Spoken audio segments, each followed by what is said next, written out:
Amen. Bago po tayo magsimula, batiin po natin ang bawat isa na may kagalakan.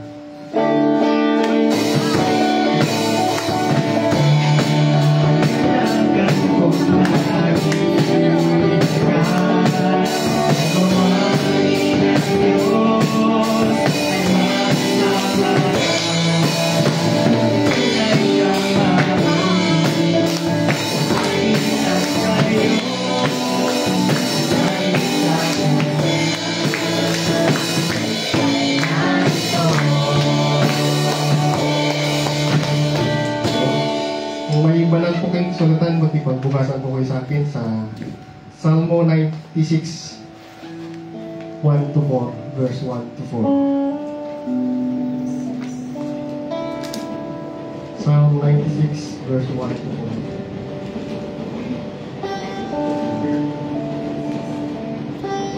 Nasukuanan mo ng bawat isa? Amen. So, sabay-sabay po tayo. Okay.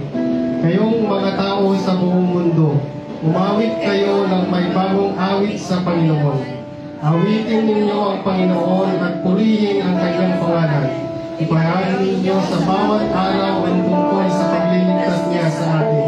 Ipahayag ninyo ang lahat ng pamayan sa mga bansa ang kanyang kapangyarihan at ang mga kahangahangang gawa.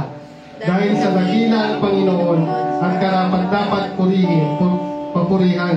Dapat siyang igalang ng higit sa lahat ng mga Diyos. Amen. Sige po, may magbanggit ng papuri sa Panginoon. Yes, Lord.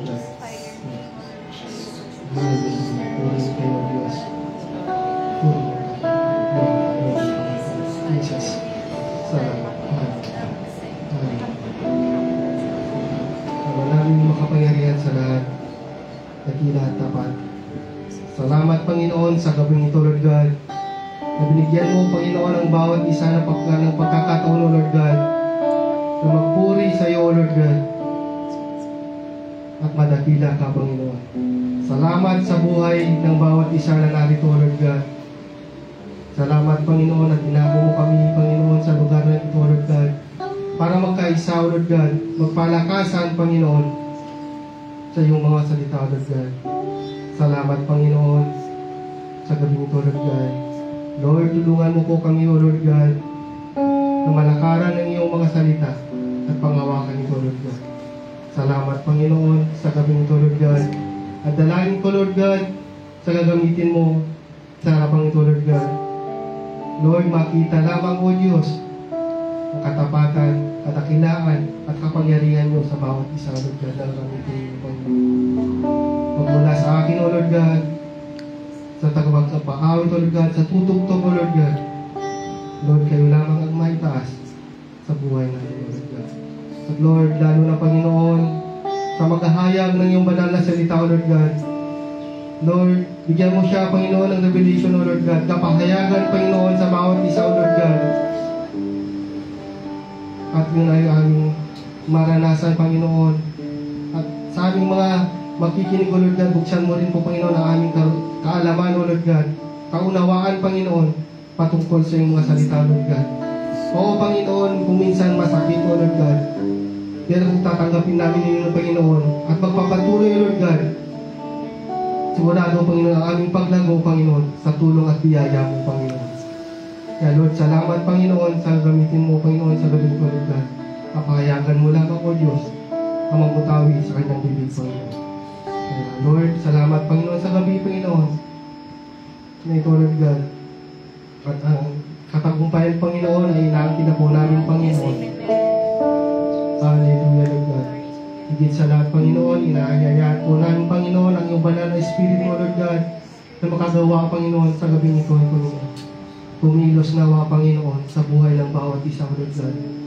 Lord, kailangan po namin maranasan, Panginoon, ang iyong pagkilos, Panginoon. Sa iyo lamang kami umaasa, Panginoon. Dahil wala po kaming magagawa, Panginoon, kung wala ka sa aming buhay, Panginoon. Kaya Lord, salamat, Panginoon. Salamat, Panginoon. Ito po ang aming samot dalangin sa ngalan ng Ama, ng Anak ng Espiritu Santo. Amen.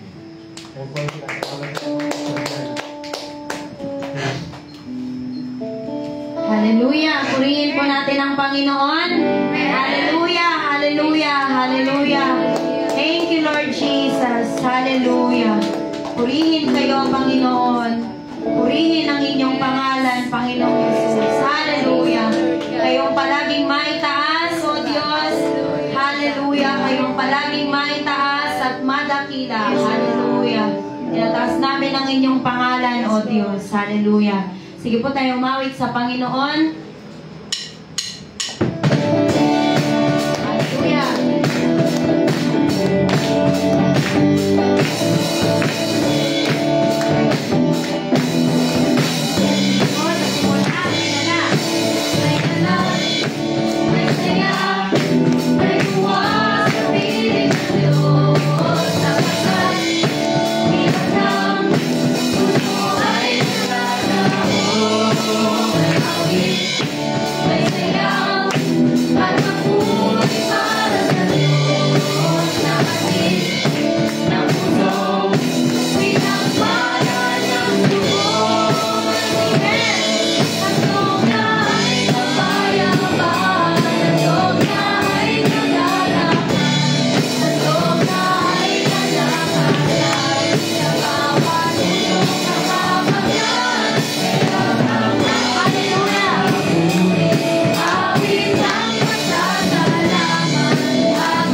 simulan na tinanggap namin kayo, Panginoon. Hallelujah. Kayo ang aming kalayaan. Salamat, Panginoon. Thank you, Lord Jesus. Hallelujah. Hallelujah. Kaya sa inyo, lahat ng papuri. Hallelujah. Sige po tayo umawit. Hallelujah. Lahat ng papuri ay sa inyo. Yes, Lord. Hallelujah. Hallelujah. Buong puso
Ngayon po ay dadako na po tayo sa pahayag ng salita ng Diyos. Tinatawagan ko na po si CJ. Pahayag ng salita ng Diyos.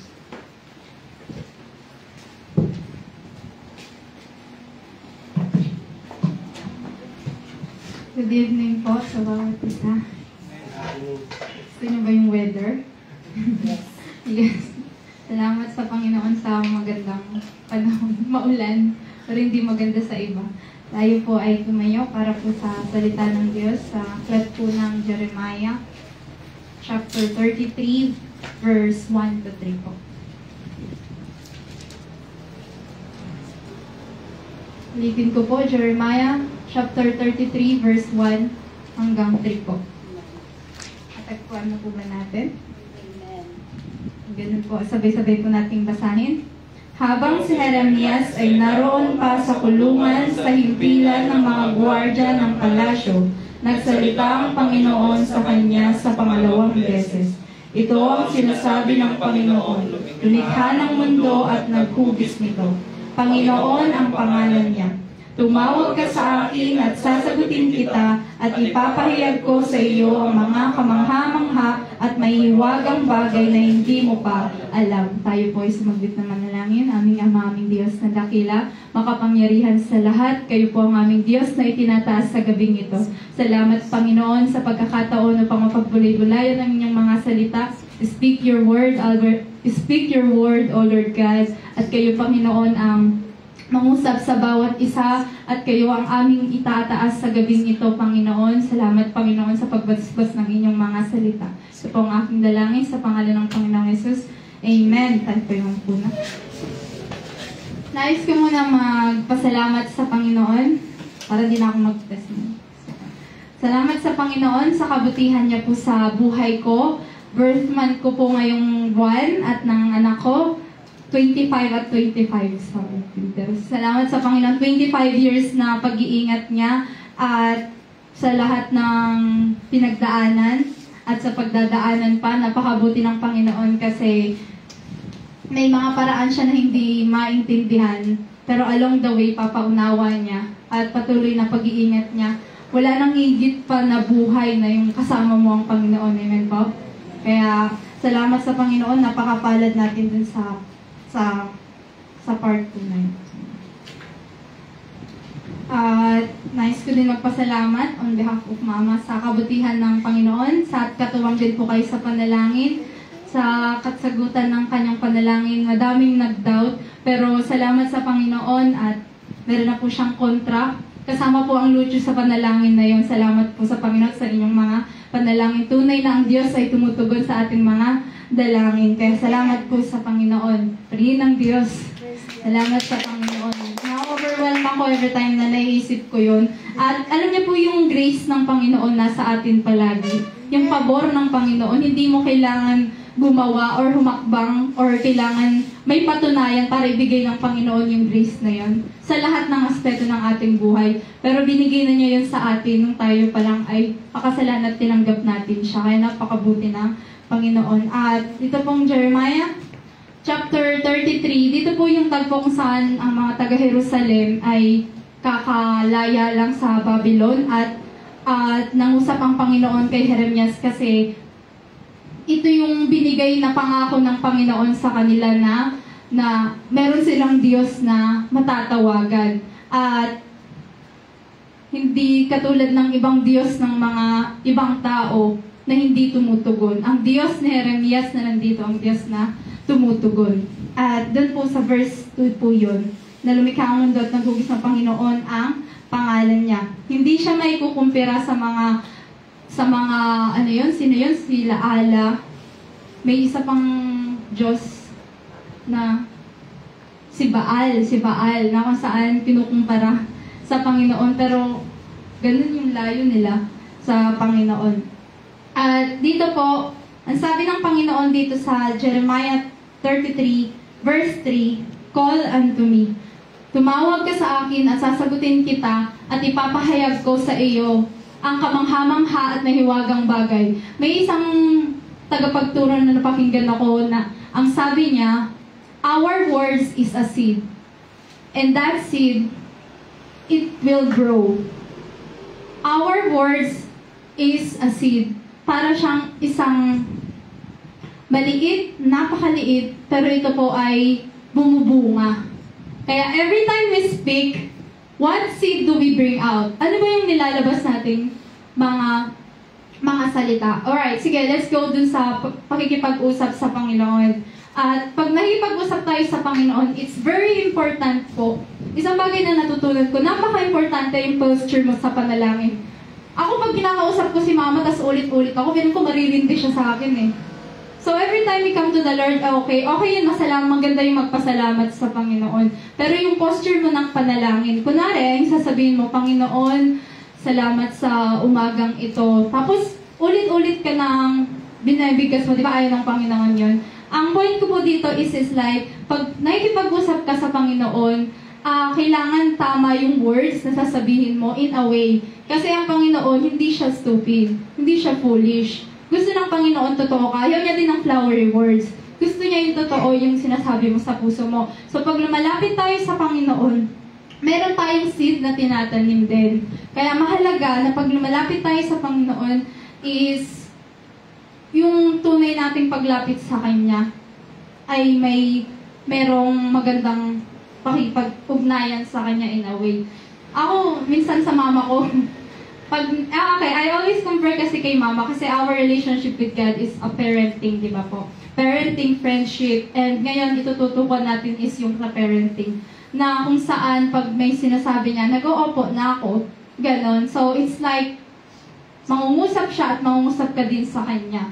At isang bagay na nakita ko po dito sa pakikipag-usap sa Panginoon is katulad ng isang bata. Kasi nag-isip-isip ako ano bang may huntulagot ko. At syempre, magkakaroon siya ng connection dun sa araw-araw ko na buhay. At araw-araw kasama ko yung mga bata. Bakit kaya gustong-gusto ng Panginoon yung mga bata? Sabi ko. So, meron kayong naiisip ngayon? Bakit gustong-gusto ng Panginoon yung mga bata? Bukod sa sobrang cute nila. Ganyan. Truthful sila. Oh. Truthful sila. Truthful sila. Ayan. Sobrang totoo nila, di ba? Pag sinabi niya, ang taba mo. Sasabihin niya talagang ang taba mo. Ang ganda mo talaga. Tapos sabi niya, isang nakita ko po dito, sobrang inosente nila. Sobrang innocent nila na sobrang puro nila. Hindi sila mapagpanggap. So pag kinausap mo yung bata, one time sinabi nung isang estudyante ko dito, sabi niya, sobrang inosente niya kasi kakasugat ko lang nito noon. Tapos sabi niya sa akin, teacher, tignan mo yung shape heart. Eh, pag English ka kasi tapos nag-English sila, matutuwa ka. Kasi ibig sabihin, nagle-learn na sila. So sabi niya, ba't daw heart yung shape nung sugat ko dito? Sabi ko, parang natutuwa tuloy ako sa kanya kasi sobrang inosente niya. Pero nakakatuwa siya, ganun. So just like that, sobrang inosente nung mga bata. Katulad nun kung bakit gustong-gusto ng Panginoon yun. At isang bagay pa na gustong-gusto nila, teachable sila. Sobrang teachable ng mga bata as in. Pag sinabi mo sa kanilang, umupo ka lang dyan, upo lang sila. Pero may mga tagpo na makukulit din sila. At okay din yan kasi hindi ka maboboring. Kasi pag sobrang kulit nila, wag lang sobrang-sobra kukutungan yan. Hindi dyan. Bibigyan sila ng cookies pag good boy, good girl sila. Teachable po sila. At nakikinig po sila. At isang bagay pa, napaka-obedient nila. Ako kasi nung bata ako hindi, sa tingin ko hindi. Pero napaka-obedient ng mga bata, kaya gusto ng Panginoon ng mga bata. Sobrang obedient nila. Tapos sobrang cute pa nila. Pag sinabi mo, hindi ka magla-line up, hindi tayo maglalaro. Tapos talagang, kamay, tapos yung kamay nila nasa likod. Kaya sobrang gusto ng Panginoon ng mga ganoon. At isang bagay pa, ito napakaganda nito. Dependent sila doon sa taong pagkakatiwalaan nila. Sobrang silang nagdedepende, hindi sila nagiging pasaway or what. Kasi alam nila na yung pagkakatiwalaan nila, trusted nila. Na kaya nilang i-depende yung buhay nila. Kaya ganun yung gusto ng Panginoon din sa atin bilang mga anak niya, na maging dependent tayo sa Kanya. At ito, sobra ako namangha dito sa isang bagay na to, na gusto ng Panginoon sa mga bata kasi they love to ask questions. Gusto nila magtanong, gusto nilang teacher, ano to? Ay, pag na mga bata sa school, sabi na, ano to? Ano ibig sabihin nito? Ano yan? Ano ginagawa mo? Ganto, ganyan. Gusto nila nung nagtatanong kasi sa pagtatanong nila, natututo sila. May nalalaman sila. So just like us, we have to be more curious. We have to ask more about God. May mga bagay na hindi tayo maintindihan, mag-ask tayo sa Kanya. At pag tayo po ay tumatawag sa Panginoon, sabi niya dito, ipapahayag niya yung mga kamanghamanghang bagay na hindi natin alam. So, syempre, ibig sabihin, pag hindi natin alam, wala tayong idea. Pero napaka-wonderful ng Panginoon kasi binigyan niya tayo ng Bible. Di ba po sa Old Testament, wala silang Biblia. Pero bakit they are more spiritual? It's because they ask God. They have connection with God. The Spirit of God, they are spiritual to ask God. Hindi ko sinasabi na ano. Pero ang gusto ng Panginoon, huwag tayong masyadong magdepende na, nagbasa na ako ng Bible, okay na. That's good. Mabuti po yun. Pero mahalaga din, ang pinakagusto ng Panginoon is relationship with Him na magkaroon tayo ng connection sa Kanya. Lagi tayo mag-desire sa Kanya. Let's have meditation and conversation with Him. At ayun po dito, pag tayo po ay tumatawag sa Kanya, merong mga dahilan, di ba po? Pag ikaw tumawag sa isang tao, merong dahilan. It's either gusto mong tumika, ganyan, gusto mo lang siyang makausap, may gusto kang i-share. Or pwedeng gusto mo mag-rant sa Kanya about something. Or gusto mong magtanong. Madaming dahilan kapag tumawag ka sa isang bagay, sa isang tao. At bilang tayo, gusto din ng Panginoon na gano'n tayo, lagi tayong tumawag sa Kanya in a way na ganyan. Katulad ng isang bagay po, kasi po, alam niyo po, sa ating buhay Kristiyano, may kanya-kanya pong revelation sa atin ng Panginoon, di ba po? Kaya sobra ako natutuwa dun sa last na revival sa Taichung. Nakaka-bless kasi, ang dami kong, may natutunan ako dun sa revival na, ano kasi di ba po, nanataw yung iba sa atin, yung limitless God, na ang Panginoon walang limitasyon, di ba po? Pero nalilimitahan siya ng mga tao, sabi doon. At sa pamamagitan po yun ng ating mga ginagawa.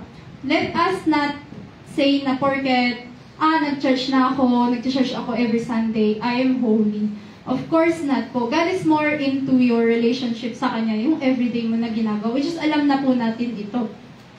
At wag natin siyang limitahan in that way.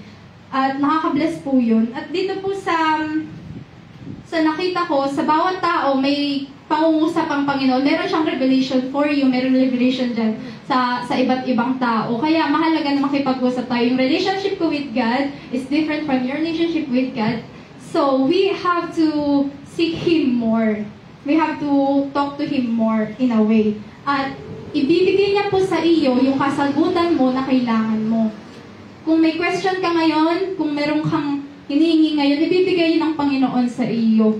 At dito po, nakita ko po dun sa, di ba po sa bawat kwento or sa parable sa Bible, merong mga lesson. At magkaroon po tayo ng pagtatanong pa. Sa pamagitan po ng mga ganong bagay, higit pa na mangungusap ang Panginoon. At dito po naisip ko yung sa father and son na dalawa, yung prodigal son. Di ba dalawang kind sila ng anak? So, palagi dati nung bata ako, naisip ko lang nasagot doon, yung prodigal son, hindi ko alam na meron pang higit pa at madami pang lesson na matututunan doon. So, ang point ko po dito sa isang bagay na kwento or dito sa parable ng Panginoon, madami pa tayo, may mga revelation pa ang Panginoon doon. Huwag tayo magstay doon sa revelation na alam na lang natin. Mag-seek tayo, mag-ask pa tayo sa Panginoon at ibibigay niya yung mga kamangha-mangha at talagang mamamangha ka na bagay na hindi mo pa alam. Amen po? Mag-seek po tayo. At ang Panginoon po, hindi po siya tahimik. He speaks every day. The question is, He will not speak another word because you didn't perceive the word that He speaketh already. So, ang Panginoon, hindi siya magbibigay siya ng madaming sinasabi sa'yo kung hindi mo pa nakuha yung gusto niyang sabihin sa iyo. So, sasabihin mo, CJ, paano ba yan? Paano ko ba yun malalaman? Paano po? Magtanong tayo sa Panginoon. At dito po, why do we need to call God? Bakit natin kailangan na tawagan ng Panginoon? Bakit kailangan na mag-ask tayo sa Panginoon? Bakit? Anong gusto ng Panginoon sa atin? At anong gusto natin sa Panginoon? Ayun, magkaroon tayo ng mga katanungan sa Kanya. At ito po yung mga bagay na nakita ko po na marahil ay gusto ng Panginoon na tanungin natin sa Kanya or hingiin natin sa Kanya. Unang-una po is understanding. Na tumawag kayo sa akin, dito po, hindi po ito yung hiningi ng mga Israelita. Pero nag-isip po ako dito sa mga panahon po natin ngayon, na ano yung mga bagay na marahil na kailangan natin ngayon sa ating buhay lakbayin, sa ating pananampalataya dito sa mundo. Kasi we only live once, and we have to do the best na. Kasi ito lang yung pagkakataon natin dito sa lupa na ito. Pagkatapos babalik na tayo sa langit na bayan. Una-una po doon is yung understanding. At alam na po natin yan sa Proverbs 4 verse 7.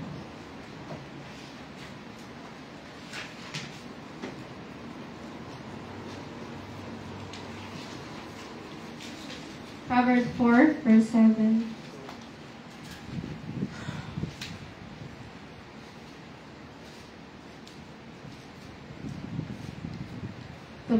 Pinakamahalaga sa lahat ang karunungan at pangunawa. Sikapin mong magkaroon nito kahit ang maubos pa ang lahat ng kayamanan mo. Everything comes with understanding. Sa lahat po to ng bagay, everything comes with understanding. And in our time, God wants us to have understanding. And we will not be able to get the understanding if we are not humble enough to be teachable. So we must be humble enough to teachable. At ito po na isang bagay ko pong natutunan. Kasi akala ko, alam ko na lahat. Hindi ko nga talaga alam natin. Pero salamat sa Panginoon. Pero ang point ko po dito is, maging open-minded po tayo. Bigyan tayo ng knowledge ng Panginoon na maging maunawain po tayo. Ako po sa buhay Kristiyano ko, simula pa nung nasa Pinas ako, na-realize ko nung sinasabi ko kasi nung lobat na.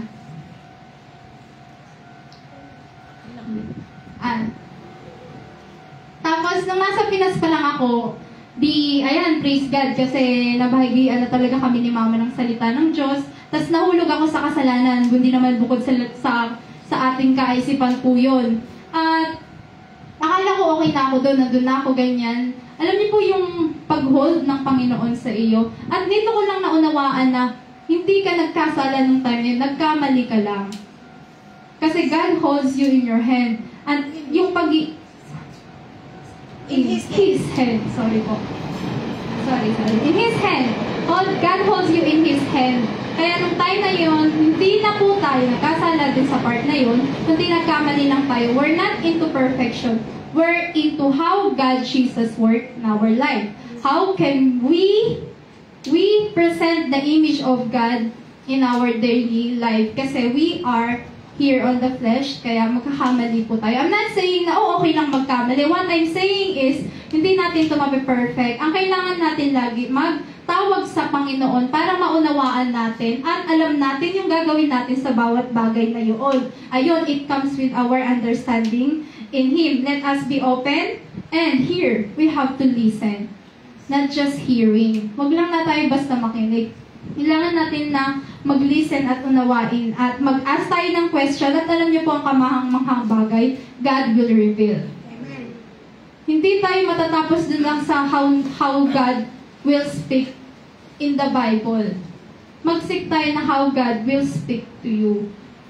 In a way, God can use Bible, God can use your friend, God can use the lyrics, or God can use your meditation the most sa Kanya. Gagamitin niyo ng mga bagay na yun para mangungusap sa iyo ang Panginoon. At wag natin siyang limitahan na gano'n lang. Lagi tayong maging handa kasi God will speak in ways na hindi natin inaakala.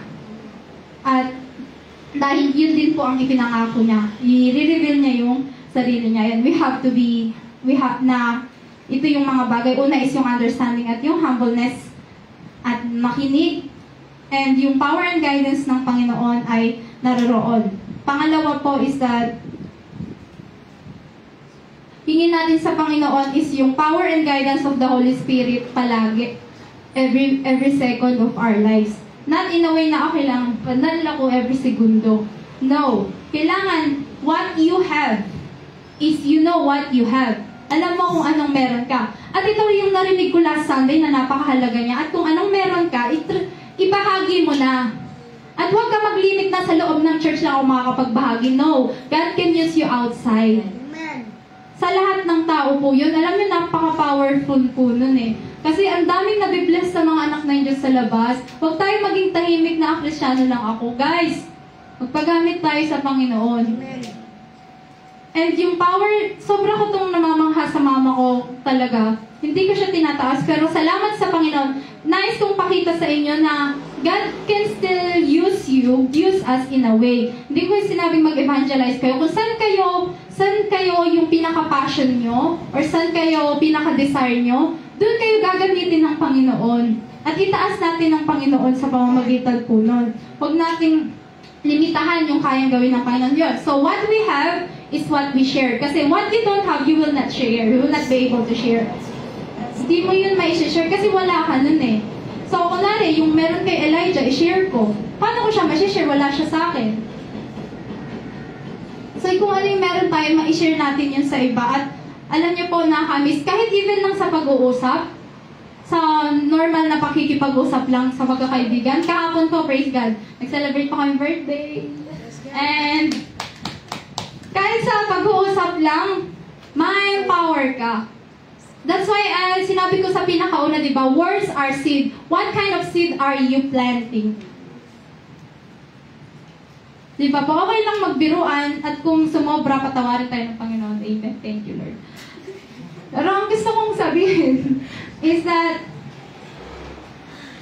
what we have is that we have to always ask God about that, the power and guidance of the Holy Spirit. Experience, desire to share the gospel, not the Bible. Yes. You desire to share the gospel, not the Bible. When Jesus was here, did He share about the Bible? Did He share about the laws? Hindi. Yung sinare niya yung kingdom ng Panginoon. Sabi niya, meron akong Ama sa langit. Yes. Sinabi niya, at napakadami niya pang gustong sabihin. Kaya, let's share the goodness of God. Alam niyo po, isang bagay pala, maganda din to. Kunwari may experience ka, kung paano mo nakilala pa yan, yung experience ko, na nagkamali ako in a way. Tapos merong ibang tao na ganun din, I can share kung paano niya ako ginamit in that way. So, yung experience ko is different with your experience, and that experience that you can use. What you have to share. Amen? Amen. And God's power is always enough, or anong tawag doon? Laan. Laan lagi yung kapangyarihan ng Panginoon sa atin sa pamamagitan po nun. Ayun, we are not into perfection, we are into glorification, not unto us, but the glorification of the Lord. Amen. Purihin po ang Panginoon. Kaya napakabuti, ang ganda, nakakatuwa yung mag-i-start ng Bible study everywhere. Yan yung gusto ng Panginoon, may bahaging salita niya sa mga tao. Number 3 po, una po, understanding that yun yung isang bagay na pwede nating hingin sa Panginoon. So, guys, hindi lang ito yung pwede nyong hingin na yung sinasabi ko, ayan lang. Pwede, madami pa kayo. And you can know that by yourself. Hindi lang ito yung mga bagay na yun. Una, understanding, and that is, pangalawa, yung what you have, or the power of the guidance of the Holy Spirit. At yung pangatlo po is that purpose in our life. When I say purpose in our life is that kaya tayo dinala or pinadala ng Panginoon dito sa mundo kasi galing tayo sa langit because we have the Spirit of God, di ba po? That's why we have been there. Sinend tayo ng Panginoon dito para meron tayong gagawin. Amen. Meron siyang purpose. Remember, ito, nabagsayan kanina umaga ulit. Si John the Baptist. Natapos niya yung purpose niya dito. Anong nangyari? Umuwi na siya sa langit, di ba po? Kaya yung mga tao, yung sinabi ng great man of God, sabi niya doon na, alam mo yung pinaka-tragic na nangyari sa buhay ng tao?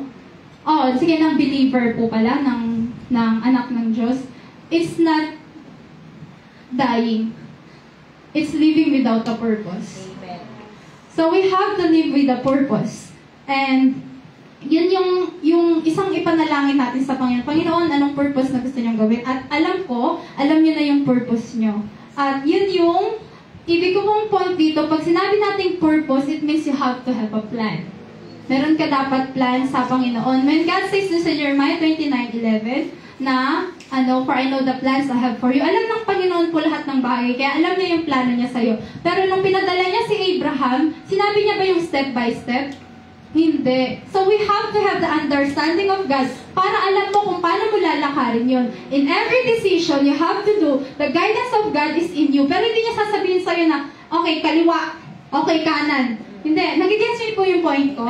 Amen. Kaya prayin po ang Panginoon in every decision, your purpose, your plan, everything was guided by God. But He will not give you the yes or no. You have to seek God and understanding this and Him, His words, and then He will give you the plans and the purpose. At yun, He knows the plans, but He will never, He will not be the one to execute it. You will execute it for His glory. Amen.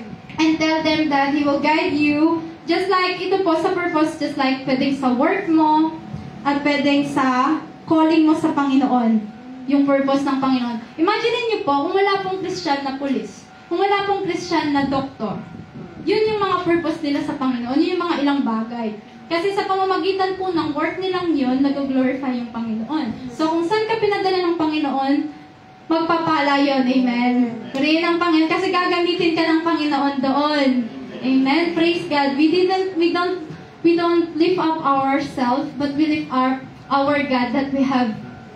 Napakabuti ng Panginoon kasi yung ways niya, hindi natin His ways or His thinking, hindi natin mag-glimpse ng sobra. Pero imagine yun, napakagaling ng mga tao, no? Yung mga AI ngayon. Grabe, ang lulupit na. Tapos yung mga bagay na ginagawa nila. Ano pa lang yun? Katiting pa lang ng knowledge ng Panginoon. And that God is our Father. Praise God. Napaka-manghap. So, sa lahat ng ito po, sa tuwing tumatawag tayo sa Panginoon, tumawag tayo sa Kanya, ipapakita niya po ang mga bagay nito. Paano po natin yun magagawa? We must be consumed by God and not we consume God. Ulitin ko po, we should not be consuming God, but us being consumed by God. Kaya, every time na tutawag tayo sa Kanya, siguro physically, nandito lang talaga